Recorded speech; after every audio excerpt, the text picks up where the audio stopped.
बच्चों, आज के इस वीडियो में हम लोग एक्सरसाइज 12.3 के क्वेश्चन नंबर 16 को सॉल्व करने जा रहे हैं।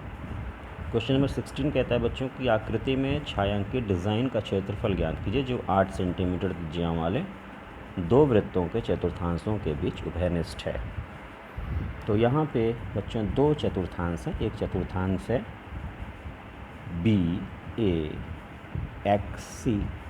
BAXC, ये एक चतुर्थांश है, और दूसरा चतुर्थांश है AYCD, ये चतुर्थांश है। चतुर्थांश का मतलब होता है जैसे ये वृत्त है तो इसके 4 बराबर भागों में, इसको अगर 4 बराबर भागों में बांट दिया जाए तो हर एक भाग एक चतुर्थांश कहलाता है। और ये कोण 90 अंश का होगा, ये 90 का होगा, ये 90 का होगा, ये 90 का होगा। तो बच्चों अगर BAXC अगर चतुर्थांश है तो ये कोण 90 अंश का होगा, ये 90 डिग्री का होगा। बिल्कुल इसी तरह अगर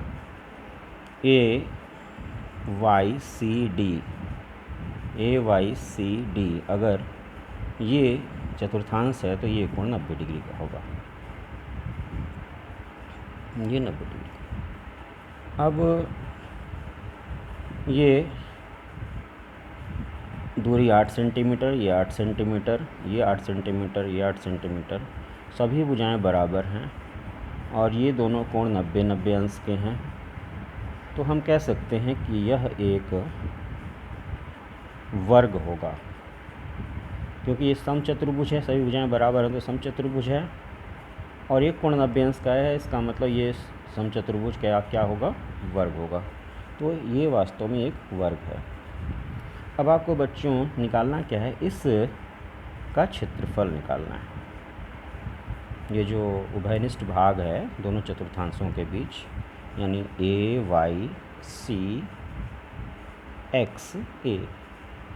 इसका क्षेत्रफल निकालना है। तो इसको करने से पहले एक बड़ी इम्पोर्टेंट चीज़ आपको बता रहा हूँ, उसको जान लीजिए। जैसे मान लीजिए बच्चों ये हमारा चाप है AB और ये दूसरा चाप है CD। AB चाप के संगत जो वृत्त का केंद्र है वो O पे है, और CD चाप के जो वृत्त का केंद्र है वो O' पे। तो बच्चों ये जो एरिया होगी ये त्रिज्यखंड होगा, त्रिज्यखंड कहलाएगा, और ये भी त्रिज्यखंड कहलाएगा। तो अगर केंद्र पर बना कोण, चाप के द्वारा केंद्र पर बना कोण बराबर हो, साथ ही साथ त्रिज्या वृत्त की बराबर हो, ये दो चीज़ें अगर हों तो यहाँ पे जो त्रिज्यखंड होगा उसका क्षेत्रफल बराबर होगा। साथ ही साथ जो संगत वृत्तखंड होगा, वृत्तखंड मतलब ये एरिया और ये एरिया, ये वाला, ये भी आपस में बराबर होंगे। यानी आपको त्रिज्या को बराबर रखना है, और केंद्र पर बना कोण, चाप के द्वारा केंद्र पर बना कोण अगर बराबर है तो संगत जो त्रिज्यखंड और वृत्तखंड होगा वो भी आपस में बराबर होता है। इस रिज़ल्ट को आप जान लीजिए।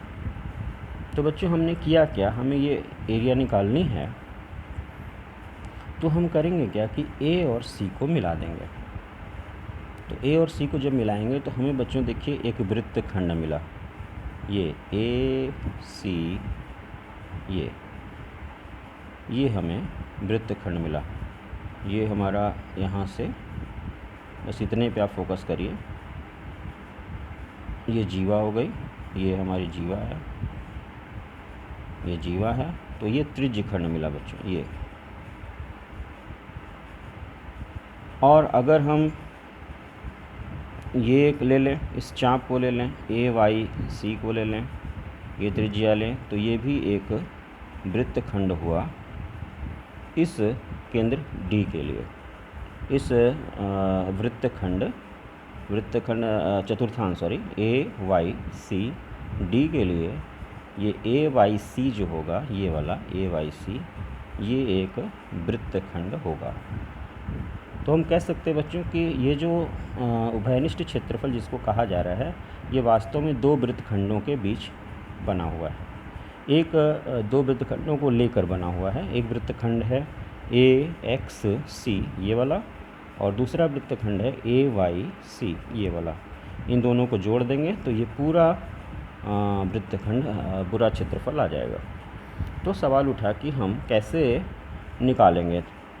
तो अभी मैंने आपको बताया कि अगर दो चाप हैं आपके पास, त्रिज्याएं बराबर हैं, उनके द्वारा केंद्र पर अंतरित कोण बराबर हैं, तो त्रिज्यखंड और वृत्तखंड के क्षेत्रफल बराबर होते हैं। तो यहाँ पे ये अगर हम वृत्तखंड देखें AXC, इसको देखें अगर, तो यहाँ पे त्रिज्या 8 सेंटीमीटर है और केंद्र पर बना कोण 90 अंश का है। ये देखिए 90 अंश का है।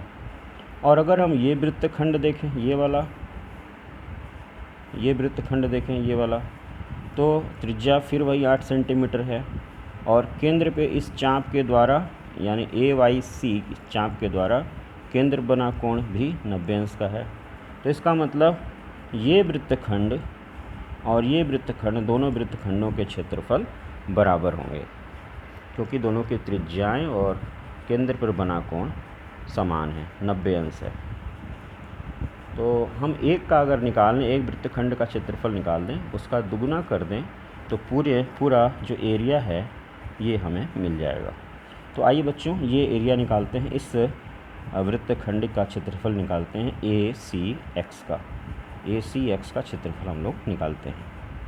तो ACX वृत्तखंड के लिए त्रिज्या है हमारी 8, केंद्र पर बना कोण ये 90 अंश है क्योंकि ये चतुर्थांश है, ये पूरा एक चतुर्थांश है, इसलिए 90 अंश का कोण होगा।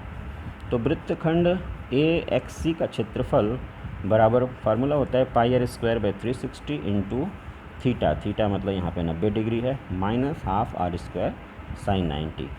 अब r को हमने रख दिया 8 क्योंकि त्रिज्या हमारी ये 8 है।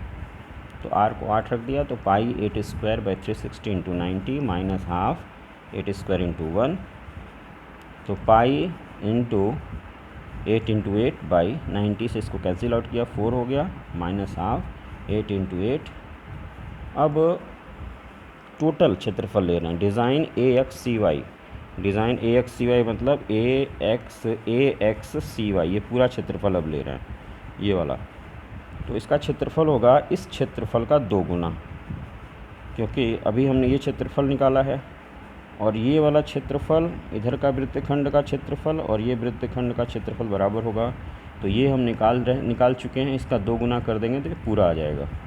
तो हम इसी में 2 का गुणा कर देंगे। तो पाई इंटू 8 इंटू 8/4 -12 8 इंटू 8, वो बाहर हो गया 2। अब 2 से अंदर मल्टीप्लाई कर दिया तो पाई इंटू 8 इंटू 8/2 माइनस ये 2 और 2 कैंसिल होगा, 8 इंटू 8। अब पाई की वैल्यू हमने 3.14 रख दी और 8 इंटू 8 64 होगा, ये कॉमन हो जाएगा दोनों जगहों से। तो 3.4/2 -1, 64 इंटू 1.57 -1 यानी 0.57 into 64 that is 36.48 centimetre square. बच्चों ये इस AXCY का क्षेत्रफल होगा।